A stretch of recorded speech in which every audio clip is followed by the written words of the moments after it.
Euphorbias are a genus of plants which are becoming increasingly popular in English garden borders. There are hundreds of species and there are distinct groups. These include succulent varieties, which I will not be covering here, perennials and shrubs.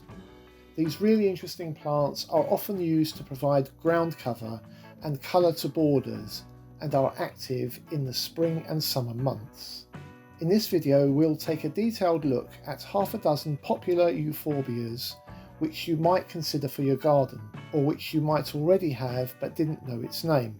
If you stay to the end, I'll mention a seventh euphorbia that you may know by a completely different name. The video and images are of euphorbias in my gardens, so I've really got to know them and their habits quite well over the years, and I'll break these down in detail. General characteristics. Propagation. Euphorbias grow and spread from rhizome roots as well as from seed carried by wind and especially by birds. Some species can be particularly invasive and hard to eradicate once introduced to environs, whether accidentally or intentionally.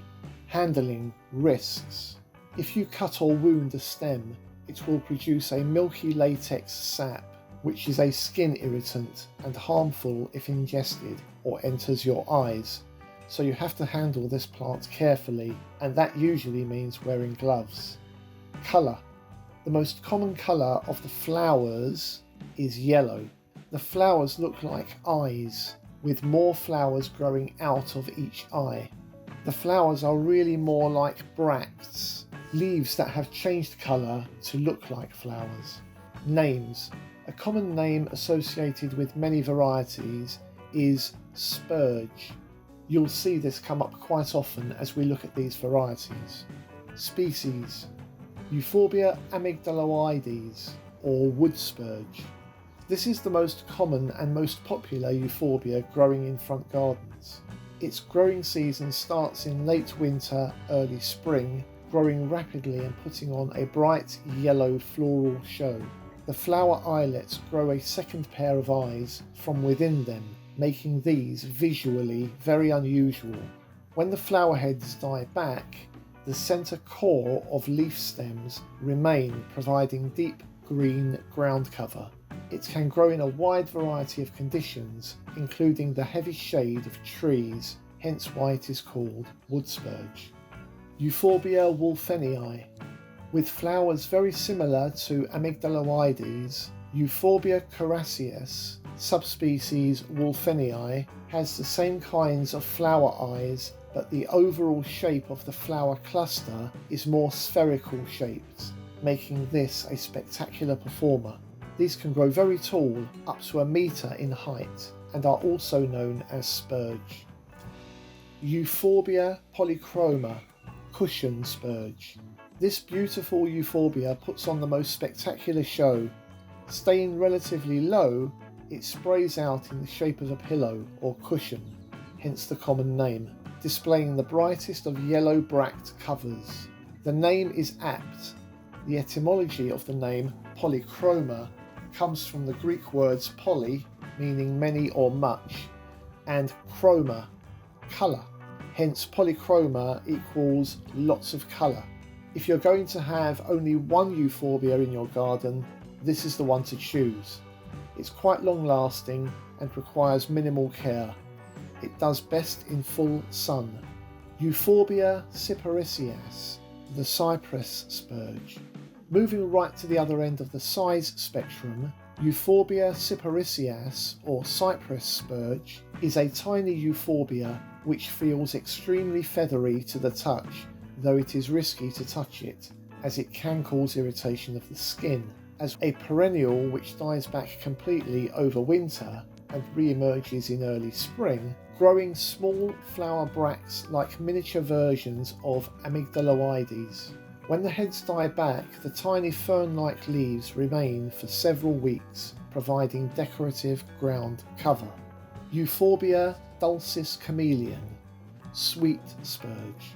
Distinctive by its striking purple-brown leaf bracts when it is in season, Dulcis Chameleon is jaw-dropping to watch. With the same characteristics as Amygdaloides, but in purple-brown colours, the islets are extremely attractive and look almost impossible to have been produced by nature. As the plant comes to the end of its short season, the leaves continue to change and fade until the plant completely dies back until the following year. The only sad thing here is how short its season is. Euphorbia Latharis, caper spurge. This is the bad member of the Euphorbia family.